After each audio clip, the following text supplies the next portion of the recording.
ஒருத்தர் இப்போ நிறைய பேருக்கு ரொம்ப இன்ஸ்பைரிங்காக இருக்கார். நம்ம பக்கத்து வீட்டு பையன் ஃபீல்ஸ் கொடுத்த ஒருத்தர்.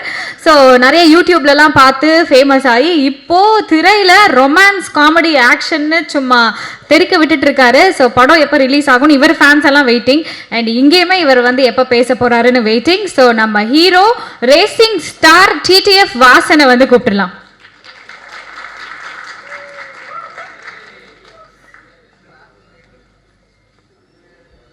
வணக்கம், நான் உங்கள் வாசன். எல்லாருக்குமே ரொம்ப நன்றி. அண்டு இந்த வாய்ப்பை ஏற்படுத்தி கொடுத்த எங்கள் டைரக்டர் அண்ட் ப்ரொடியூசர் சாருக்கு ரொம்ப நன்றி. அக்கா கூமாப்பட்டி அண்ணா நல்லா இருக்காரா? ஐயோ இல்லை, சரி விடுங்க. ஆல்ரெடி நர்வஸாக தான் இருக்கேன். இதில் இங்கே ஒரு பல்ப் வாங்கினதில் இன்னும் ரொம்ப நர்வஸ் ஆகிட்டேன். ஐபிஎல் இந்தியன் பி நல்லா. ஸோ இந்த படம் வரக்கூடிய 28ஆம் தேதி ரிலீஸ் ஆக போகுது தியேட்டரில். எல்லோரும் மறக்காமல் உங்கள் குடும்பத்தோட ஃப்ரெண்ட்ஸ் அண்ட் ஃபேமிலியோடு போய் பாருங்கள். இது என்னோடய முதல் படம். நிறைய தப்புகள் கண்டிப்பாக நான் செஞ்சுருந்துருப்பேன் உள்ள. நீங்கள் பார்த்துட்டு உங்களோட ஹானஸ்டான ரிவ்யூ சொல்லுங்கள். நானுமே என்னென்ன மிஸ்டேக் பண்ணியிருக்கனோ அதெல்லாம் கண்டிப்பாக நான் சேஞ்சஸ் பண்ணிக்கிறேன். ராஜேஷ் மாஸ்டர். ஸோ பாட்டு ரிலீஸ் ஆன உடனே டான்ஸ் எல்லாருமே நல்லாயிருக்குங்கும் போது எனக்கு அவ்வளோ ஷாக். எதனாலன்னு வந்து பார்த்துட்டிங்கன்னா, நான் ரொம்ப கூச்ச சுபாவம் உள்ள பையன். நான் சொன்னால் யாரும் நம்ப மாட்டேங்கிறாங்க. அவருக்கு தெரியும் என்னோடய கூச்சம் எவ்வளோன்னு சொல்லி சிங்கிள் ஷாட் ஆட வச்சாருங்க. அது வந்து படம் ரிலீஸ் ஆகும்போது தெரியும். நீங்கள் பார்த்துருந்துருப்பீங்கன்னு நினைக்கிறேன். நன்றி. ஸோ நான் அவ்வளோ சொன்னேன், அண்ணா ஏன்னா கஷ்டமான ஸ்டெப்பெல்லாம் தரீங்க. நான் எங்கள் ஊர் திருவிழாலெல்லாம் டான்ஸ் நம்மளாம் ஊர் திருவிழா பார்த்துருந்துருப்போம். ஊர் திருவிழாலாம் எல்லாம் ஆடிட்டுருப்பாங்க. நான் ஆடணும்னு ஆசைப்படுவேன். மனசுக்குள்ளேயே ஒருத்தன் ஆடிட்டுருப்பான் ஜாலியாக. ஆனால் நம்ம ஆடணும்னு நினைப்போம், ஆனால் ஆட முடியாது. ஏன்னா அவ்வளோ கூச்சம், ஆடவும் தெரியாது. ஸோ ஆனால் அண்ணனுக்கு தெரியும் எனக்கு ஆடணுங்கிற ஆசை இருக்குது. பட் அந்த ஒரு கூச்சம் அவர் ஆட தெரியாது அப்படிங்கிற அந்த ஒரு விஷயம் மட்டும் தடுக்குதுன்னு சொல்லி, நல்லா பண்ணுறியப்பா அப்படின்னே சொல்லி ஆட வச்சிட்டாரு ராஜேஷ் மாஸ்டர். ரொம்ப தேங்க்ஸ்.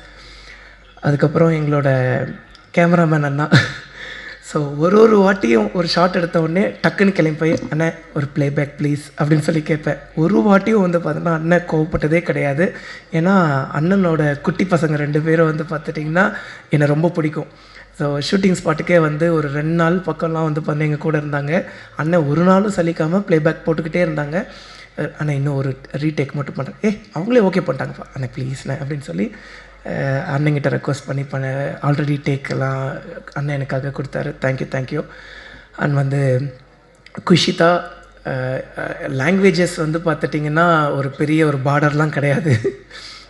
ஸோ எப்படி சொல்கிறது, எனக்கு தான் லாங்குவேஜ் பிரச்சனை. அவங்க ஈஸியாக வந்து பார்த்திங்கன்னா எல்லாமே பேசி எல்லாமே கன்வர்சேஷன்லாம் ஈஸியாக இருந்துச்சு. ஸோ அவ்வளோ கூட நடித்தாங்க, நிறைய சொல்லி கொடுத்தாங்க. அவங்க ஆல்ரெடி நிறைய சீரியஸ் அப்படி இப்படின்லாம் பண்ணியிருக்காங்க. சூப்பராக நடிப்பாங்க. சில வாட்டி வந்து பார்த்துட்டிங்கன்னா லாங்குவேஜ் தெரியாததுனால ஒரு டேக் 2 டேக் எக்ஸ்ட்ராவாக வாங்கும்போது எனக்கு ஒரே ஹாப்பியாக போயிடும். அப்போ நம்ம இன்னும் லேர்ன் பண்ணிக்கலாம். அந்த நர்வஸ்னஸ் நமக்கு கொஞ்சம் கொஞ்சமாக கம்மியாகிட்டு இருக்கும். அதுக்கப்புறம் வந்து பார்த்தீங்கன்னா நம்மளும் ஈஸியாக பண்ணிட முடிஞ்சுது. குஷிதா ரொம்ப தேங்க்ஸ். அண்ட் அந்த கிஸ்ஸிங் சீன்லாம் வந்து பார்த்திங்கன்னா நான் அவங்ககிட்ட கேட்டேன், நீங்கள் கம்ஃபர்டபுளாக இருக்கீங்களான்னு. கம்ஃபர்டபுள் தான், ஆனால் கிஸ்ஸுக்கெல்லாம் நோ அப்படின்னு தான் சொன்னாங்க. அது கிஸ் எல்லாம் சும்மா சீட் பண்ணி எடுத்துக்கிட்டது தான். அதுக்கப்புறம்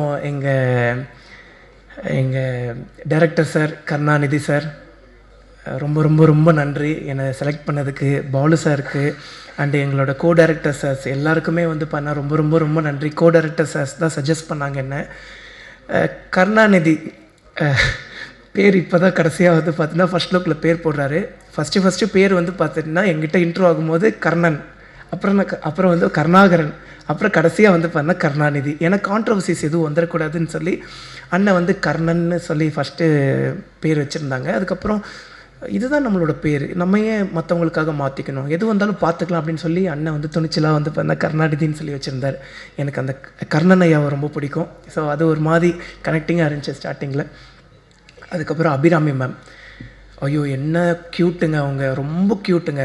அண்ட் வந்து போஸ் வெங்கட் சாரை மிஸ் பண்ணிட்டேன். டக்குன்னு இந்த ரீல்ஸுங்கும் போது டக்குன்னு ஞாபகம் வருது. அவர் கொஞ்சம் பின்னாடி உட்காந்துருந்தால டக்குன்னு கவனிக்க முடியல. நானும் அபிராமி மேமும் கிஷோர் சாரும் வந்து பண்ண ஒரு ரீல்ஸ் பண்ணியிருந்தோம். கேஷுவலாக சார் கூட பண்ண முடியல, ஏன்னா அன்றைக்கி சார் கிடையாது. அன்றைக்கி சாருக்கு டேட் கிடையாது. நாங்கள் வந்து பண்ணால் அபிராமி மேம் கூடயும் கிஷோர் சார் கூடயும் படத்துக்காக ஒரு ப்ரமோஷன் ரீல் பண்ணியிருந்தோம். அது கொஞ்சம் வைரல் ஆகிடுச்சு. அதுக்கப்புறம் சார் கேஷுவலாக வந்துட்டு, வாசா எப்போ நம்ம ரீல்ஸ் பண்ணுறோம் அப்படின்னு சொல்லி கேட்கும்போது, ஐயோ அது எவ்வளோ பெரிய மனசு வரணும். அது போக அண்ணனோட ஃபேமிலியில் இருக்கக்கூடியவங்களுக்கெல்லாம் என்ன ரொம்ப பிடிக்குமா, அது சொல்கிறக்கே பெரிய மனசு வரணும்ல. ரொம்ப நன்றி சார். அதுக்கப்புறம் எங்களோட செல்லக்குட்டி அபி மேம் வந்து பார்த்துட்டிங்கன்னா அவ்வளோ ஸ்வீட், ஐயோ ரொம்ப க்யூட். அவங்களோட க்யூட்னஸ்க்கே ஒரு பெரிய லவ். அதுக்கப்புறம் எங்களோட பாக்கியராஜ் சார், எல்லோரும் சொல்லுவாங்க சின்ன வயசுலேருந்துன்னு சொல்லாதீங்கடா, எங்களுக்கு வயசான மாதிரி இருக்குதுன்னு சொல்லி. பட் இருந்தாலும் என்னை மன்னிச்சிக்கோங்கண்ணே, உங்ககிட்ட நான் நேரில் சொன்னதை இப்போ நான் சொல்லியே ஆகணும். 2011 அப்போ எனக்கு ஒரு 11 வயசு, நான் ஒரு 7th 6th படிச்சுட்ருப்பேன். சார் வந்து மேட்டுப்பாளையத்தில் இருக்கக்கூடிய மெட்ரோ ஸ்கூலுக்கு வந்து சீஃப் கெஸ்ட்டாக வந்திருந்தார். நான் வந்து SRSI ஸ்கூல், எனக்கும் அந்த ஸ்கூலுக்குமே வந்து பண்ண ரொம்ப தூரம். ஆனுவல் டேவை அட்டன் பண்ணணும் அப்படின்னு சொல்லி அங்கேருந்து நடந்தே வந்தேன். ஸோ சாரை வந்து பார்த்துட்டிங்கன்னா அங்கே பார்த்தேன், ரொம்ப சந்தோஷமாச்சு. பட் ஃபோட்டோஸ்லாம் அப்போ பெருசாக எடுக்க முடியாது அண்ட் பக்கத்துலேயே போக முடியாதுல்ல. பட் அங்கே தூரமாக நின்று நான் சந்தோஷப்பட்டுக்கிட்டேன். சார்கிட்ட கேட்டேன், சார் உங்களுக்கு ஞாபகம் இருக்கா அப்படின்னு சொல்லி. மெட்ரோ ஸ்கூல், என்னோடய ரிலேட்டிவ், ஓகேண்ணே. பட் இப்படி நம்மளை பார்த்துருந்துருக்க மாட்டாங்க, பார்த்துருந்தாலும் ஞாபகம் இருக்காது இல்லைங்க. ஒரு நாளைக்கே வந்து பண்ணால் 200 300 500 பேரை பார்ப்பாங்க. அப்படி இருக்கும்போது ஞாபகம் வச்சுக்க முடியாது. சாரோட மூவிஸ்லாம் ரொம்ப பிடிக்கும். Love you so much sir. And எங்கள் ப்ரொடியூசர் டேரக்டர் சார் வந்து அடிக்கடி கேட்பார், என்ன தாண்டா பண்ணி நீ ப்ரொடியூசர் சார் மைக்கி வச்சுருக்கேன்னு. ஐயோ சத்தியமாக எதுவுமே இல்லை. நான் டேரக்டர் சார்கிட்ட பேசின அளவுக்கு கூட வந்து பண்ணேன்னா ப்ரொடியூசர் சார்கிட்ட பேசினது கிடையாது. பட் அவ்வளோ அன்பு, ஏன் இவ்வளோ அன்பு. ஆனால் அந்த அன்புக்கு ரொம்ப நன்றி. அந்த அன்புக்கு எப்போவுமே நான் உண்மைக்குரியவனாக இருப்பேன். டீசர்லேருந்தே நான் ப்ரொமோஷன் ஆரம்பிச்சிட்டேன். காரணம் வந்து பார்த்துட்டிங்கன்னா இந்த படம் கண்டிப்பாக வெற்றி பெறணும். நம்மளை நம்பி வந்து நம்மளை நம்பின்னு சொல்லக்கூடாது, டேரக்டர் சாரை நம்பி தான். ஸோ வந்து சார் வந்து பார்த்தீங்கன்னா ஓகே பண்ணியிருக்காரு. பட் ஈவன் தான் நம்மளையும் நம்பி வந்து பார்த்துட்டிங்கன்னா இவ்வளோ பெரிய ரிஸ்க் எடுத்திருக்காங்க. ஸோ அது ரிஸ்க்குன்னே சொல்ல விடக்கூடாது அப்படிங்கிற அளவுக்கு ப்ரொமோட் பண்ணிகிட்ருக்கோம். மீடியா நண்பர்களான நீங்களும் இங்கே இருக்கக்கூடிய எல்லாருமே உங்களோட சப்போர்ட்டை கொடுங்க. ஸோ எல்லாருக்கும் ரொம்ப நன்றி. கிஷோர் சார், என்னங்க நடிப்பு, அடா. ஆக்சுவலிங்க நான் வந்து நிறைய லேர்ன் பண்ணுவேன். ஏன்னா இது தானேங்க நம்ம ஃபஸ்ட்டு மூவி. நிறைய நர்வஸ்னஸ் இருந்தாலும் நிறைய லேர்ன் பண்ணுவேன்னா அந்த மாதிரி வந்து பண்ணால் நிறைய ஃபஸ்ட்டு சார் கூட வந்து பார்த்தீங்கன்னா நடிக்கிறோம். ஸோ ரோல் ஆகிடுச்சு, ஆக்ஷன் சொல்லிட்டாங்க. திடீர்னு சார் வந்து கேஷுவலாக பேச ஆரம்பிச்சிட்டாரு. நான் இருந்துட்டு என்னடா திடீர்னு கேஷுவலாக பேச ஆரம்பிச்சிட்டாரு, ஒரு வேளை எதாவது பண்ணிட்டாங்களா, நம்ம தான் கவனிக்கலையா அப்படின்னு. அதுக்கப்புறம் சார் அப்படின்னேன், பார்த்தா அதுதான் டைலாக். எவ்வளோ இயல்பாக பேசினார் அதெல்லாம் பயங்கர இன்ஸ்பிரேஷனாக இருந்துச்சு. அதுக்கப்புறம் நன்றி சார். அண்டு எங்கள் அஸ்வின் விநாயகமூர்த்தி சார், அண்ணனோட மியூசிக் பயங்கரமாக இருந்துச்சு. அதுலேயும் வந்து பண்ண செகண்ட் ஹாஃபில் ஆக்சுவலி எப்படி சொல்கிறது, நாங்கள் நமக்கு நம்மளே ஹீரோவை பார்க்கும்போது அது கொஞ்சம் ஓவராக இருக்கும் அப்படிங்கிற வந்து தோணும். ஆனால் என்னையே நான் ஹீரோவை பார்த்தது வந்து உங்களோட மியூசிக்கோட அந்த ஒரு செகண்ட் ஹாஃபில் தான். ரொம்ப பயங்கரமாக இருந்துச்சு. ரொம்ப ரொம்ப ரொம்ப நன்றிண்ணே. அண்டு எல்லாருக்குமே ரொம்ப நன்றி. எங்கள் சாருக்கு வந்து பார்த்துட்டிங்கன்னா அங்கே நின்று நிறைய பேசிகிட்டு இருந்தோம். எல்லாருக்குமே ரொம்ப நன்றி. அப்போ அது நீங்கள் இல்லையா? ஆனால் அதே மாதிரி தான் இருக்கீங்க. ஒருவேளை எனக்கு தான் தெரில போல், ரொம்ப சாரி. ஸோ வர 28ஆம் தேதி நம்மளோட IPL இந்தியன் பீனல்லா படம் தேட்டரில் ரிலீஸ் ஆகும். உங்கள் வீட்டு பிள்ளையோட முதல் படம். அதனால் எல்லாருமே ஃபஸ்ட் டே ஃபஸ்ட் ஷோ போய் உங்களோட ஹானஸ்டான ரிவ்யூ கொடுத்துருங்க. இது ஒரு உண்மை சம்பவத்தை வந்து பார்த்துட்டிங்கன்னா பேஸ் பண்ணி எடுத்த படம். பட் ஈவன் தோ கொஞ்சம் அந்த ஒரு கற்பனைகள்லாம் இருக்கும்.